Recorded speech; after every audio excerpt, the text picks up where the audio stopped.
कुछ दिनों पहले मैं गया था गलीब स्ट्रीट पेट मार्केट। वहां मार्केट एक्सप्लोर करते करते सरप्राइजिंगली मेरा नजर पड़ा इन शानदार से दिखने वाले क्रैब्स के ऊपर। यह है पर्पल क्रैब। वैसे तो ये बिलोंग करते हैं अमेरिका, कनाडा और मैक्सिको से, लेकिन पता नहीं क्यों ये इतना दूर ट्रेवल करके इंडिया में क्या कर रहे हैं। और मैं इन मेहमानों को भगा भी नहीं सकता क्योंकि अतिथि देवो भव।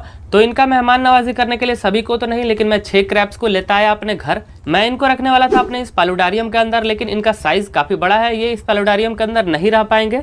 तो इनके लिए एक नया घर बनाने का सोचा और लेता आया एक नया एक्वेरियम। इस एक्वेरियम को मैंने कुछ अलग डिजाइन से बनवाया है। एक बार मैं इसे अनबॉक्स करता हूँ, फिर उसके बाद आप देखना। इसके साइड वाले ग्लासों को मैंने कुछ इस तरह से कर्व डिजाइन का बनवाया है और इसके फ्रंट वाले ग्लास को मैंने बस 6 इंच ही रखा है और पीछे वाला जो बैक ग्लास है उसको मैंने 1 फीट। तो ये एक्वेरियम काफी कूल डिजाइन का बना है। तो जल्दी से अब इसको क्लीन करते हैं, साफ सुथरा करते हैं, क्योंकि हम इसके अंदर एक नया पालुडारियम सेटअप करने वाले हैं। आपने नदी किनारे, झील के किनारे देखा होगा, वहां पर पानी जमा रहता है और साइडों में काफी सारे पेड़ पौधे रहते हैं जो कि काफी अच्छा सीनरी क्रिएट करता है। तो वैसा ही कुछ नेचुरल लुक मैं अपने इस पालुडारियम में बनाने वाला हूं। तो उसके लिए मैंने एक्वेरियम को अच्छे से साफ सुथरा किया। फिर उसके बाद मैं बेस लेयर के लिए यहाँ पर थर्माकोल यूज कर रहा हूँ, क्योंकि मैं काफी सारे स्टोन्स, रिवर में जिस तरह के पत्थर तैरते रहते हैं वैसा ही कुछ स्टोन यहाँ पर मैं बिछाने वाला हूँ। तो उसके लिए थर्माकोल का लेयर बॉटम में सही रहेगा, नहीं तो रॉक्स के कारण ग्लास क्रैक हो सकता है। साथ ही हमारा जो लैंड एरिया, जमीन वाला एरिया रहेगा जहाँ पर पेड़ पौधे रहेंगे, उसके लिए मैं ये डब्बा यूज कर रहा हूँ। इसको यहाँ पर इस कोने में रखने के बाद साइडों से मैं जो एक्स्ट्रा थर्माकोल है उसको मैं काट कर हटा देता हूँ। अगर मैं डायरेक्ट पौधों को इस एक्वेरियम में लगाता हूँ तो वो ज्यादा पानी होने के कारण वो सभी रॉट होने लगेंगे, सड़ने लगेंगे।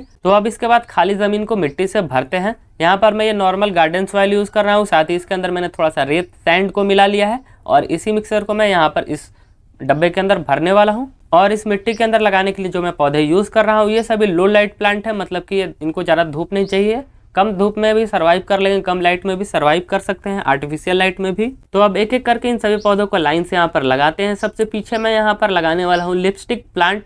हाँ, इस प्लांट का नाम है लिपस्टिक प्लांट, पता नहीं क्यों, लेकिन इसकी पत्तियां काफी खूबसूरत होती हैं, रेड कलर की होती है, जो कि काफी प्यारा और काफी ब्यूटीफुल लगता है। इसके साथ में मैंने एक फर्न भी लगा दिया है। इसके बाद अब इसके बाजू में बगल में मैं ये ड्रेसिना प्लांट लगा रहा हूँ। इसके 2 पौधे यहाँ पर लगाने के बाद अब इसके बगल में मैं यहाँ पर फर्न फिर से लगा रहा हूँ। अब इस कोने में यहाँ पर मैं एक और पौधा लगा देता हूँ। इसके साथ साथ अब इसके बगल में मैं यहाँ पर सिंगोनियम के प्लांट लगा देता हूँ। अब इसके बाद ये हमारा जो प्लांट वाला एरिया है काफी घना और काफी ज़्यादा डेंसली प्लांटेड हो गया है। तो अब इसके अंदर थोड़ा सा पानी डाल देते हैं ताकि हमारे पौधों की प्यास बुझे और ये यहाँ पर तेजी से ग्रो हो, जल्दी जल्दी बढ़े। और इनकी पत्तियों को भूलना नहीं है, इनकी पत्तियों को भी मैं थोड़ा पानी स्प्रे कर देता हूँ, लेकिन बीच में लाइट चला गया, लेकिन कोई बात नहीं, पानी स्प्रे कर लेते हैं, फिर उसके बाद आगे का काम करेंगे। इस बीच जब तक लाइट वापस आया तो मैंने सभी स्टोन्स को, पत्थरों को अच्छे से क्लीन कर लिया है और अब इनको यहाँ पर बिछाते हैं। अगर आप किसी झील या फिर झरने के किनारे जाते हो या फिर नदी के किनारे भी आपने देखा होगा कि इस तरह से पत्थर काफ़ी सारे बिखरे रहते हैं और पानी काफ़ी क्रिस्टल क्लियर रहता है और काफ़ी प्यारा लगता है। तो वैसा ही कुछ यहाँ पर मैं सीनरी क्रिएट कर रहा हूँ इन पत्थरों से। साथ ही हमारा जो ये लैंड वाला एरिया है यहाँ पर मैं ये कुछ पतले पतले से पत्थर बिछा देता हूँ, क्योंकि क्रैब्स को मिट्टी खोदना, केव बनाकर अंदर रहना काफी पसंद है। और अगर वो मिट्टी खोदना शुरू करते हैं तो हमारा ये पूरा पालुडारियम पूरा गंदा, पूरा खराब हो जाएगा। तो इसीलिए मैंने मिट्टी के ऊपर कुछ पत्थर रख दिया है। साथ ही अब डब्बे के किनारे भी कई सारे पत्थर लगा देते हैं ताकि इस जगह का और भी ब्यूटी बढ़े और ये डब्बा, प्लास्टिक का डब्बा, दिखे ना। इसके बाद जो छोटे वाले पत्थर हैं उनको भी मैंने यहाँ पर बीच बीच में डाल दिया ताकि इन पत्थरों के बीच का जो गैप है वो फिल हो जाए। नहीं तो क्रैब्स इतने बदमाश होते हैं कि उन्हीं होल्स के अंदर, उन्हीं गैप्स के अंदर जाकर छुपे रहते हैं और बाहर भी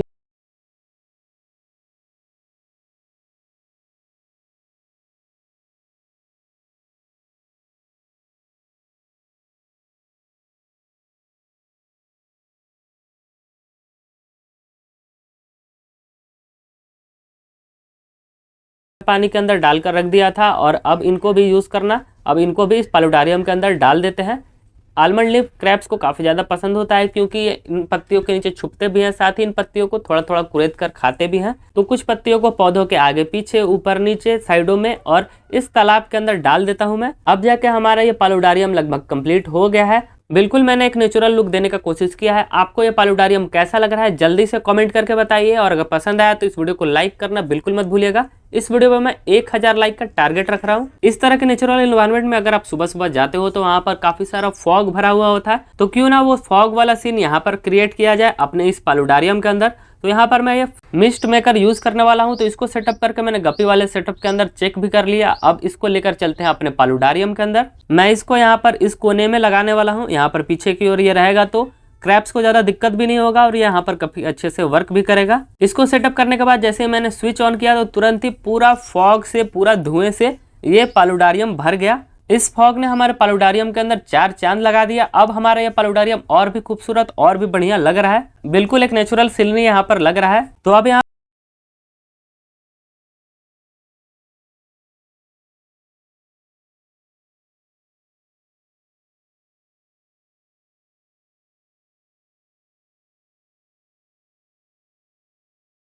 टब के अंदर रखा है, एक ने तो इस घड़े के अंदर अपना घर भी बना लिया है। यहाँ पर आप देखिए पीछे अंदर की ओर वो छुपा पड़ा है। तो एक एक करके मैं इन सभी को पकड़ता हूँ और इनको लेकर चलता हूँ इनके नए घर के अंदर।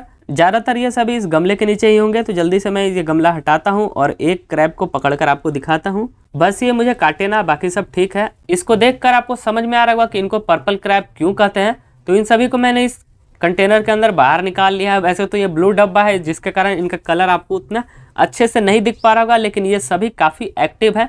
यहाँ पर मैंने 6 पर्पल क्रैब लेकर आया है, 6 में से 3 फीमेल हैं और 3 मेल हैं।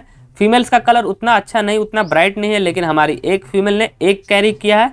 यहाँ पर आपको इस वाली फीमेल के नीचे आपको दिख रहा हो कि ऑरेंज वाला जो एरिया है वो सब एग है, और हमारे जो मेल पर्पल क्रैब हैं वो कुछ इस तरह के दिखते हैं। इनका क्लॉ, इनका जो चिमटा है वो काफ़ी बड़ा और काफ़ी खतरनाक है। यहाँ पर आप पीछे की ओर देखिए, एक मेल पर्पल क्रैब किस तरह से गुस्से में कूद रहा है पूरा। तो अब इनको ज़्यादा डिस्टर्ब नहीं करते हैं, इनको लेकर चलते हैं इनके नए घर के अंदर। मुझे तो ये पालुडारियम बहुत ज़्यादा पसंद आया, उम्मीद है हमारे क्रैब्स को भी ये पालुडारियम बहुत ज़्यादा पसंद आने वाला है। तो अब एक एक करके इन सभी को यहाँ पर शिफ्ट करते हैं। सबसे पहले तो यहाँ का फॉग हटाते हैं, फिर उसके बाद अब एक एक करके इन सभी को शिफ्ट करते हैं। अगर ये गुस्सा ना करे और मेरे हाथ में आ जाए तो मैं एक एक करके इन सभी को आपको दिखाता हूँ। सबसे पहले तो इस फीमेल को यहाँ पर शिफ्ट करते हैं। ये तुरंत ही चली गई इन पत्थरों के बीच।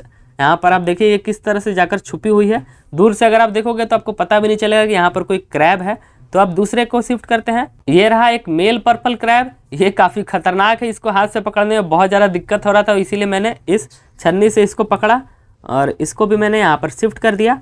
धीरे धीरे इस पालुडारियम का पानी ब्राउन होते जा रहा है आलमंड लीफ के कारण, जो कि इसे और भी नेचुरल लुक दे रहा है। अब इस अंडों वाली फीमेल को भी यहाँ पर शिफ्ट कर देते हैं। इसे मैं बड़े प्यार से रखने वाला हूँ क्योंकि इसके पास फ्यूचर जनरेशन है। और अब लास्ट में बचे हैं ये 2 खतरनाक मेल जो कि काफ़ी गुस्सैल हैं। तो इनको भी मैं किसी तरह पकड़ता हूँ और एक एक करके इन सभी को यहाँ पर शिफ्ट करता हूँ। ये गया पहला मेल और लास्ट वाले को मैंने काफ़ी मेहनत से और काफ़ी समय लगाकर हाथ में पकड़ा, और ये तो मेरी उंगली को ही पूरा पकड़ने का कोशिश कर रहा है और इसने मेरी उंगली को पकड़ भी लिया।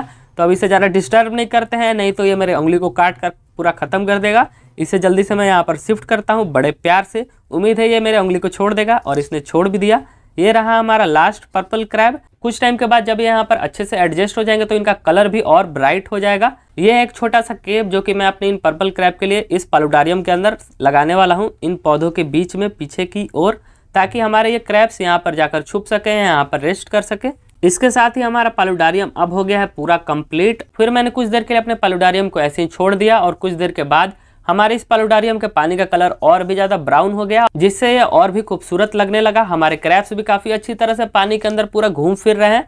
कैमरा देखकर ये बहुत ज़्यादा शर्मा भी रहे हैं, कुछ क्रैब्स तो डर कर पीछे की ओर जाकर बैठ गए हैं, लेकिन ये हमारा पर्पल क्रैब काफ़ी अच्छे से घूम रहा है।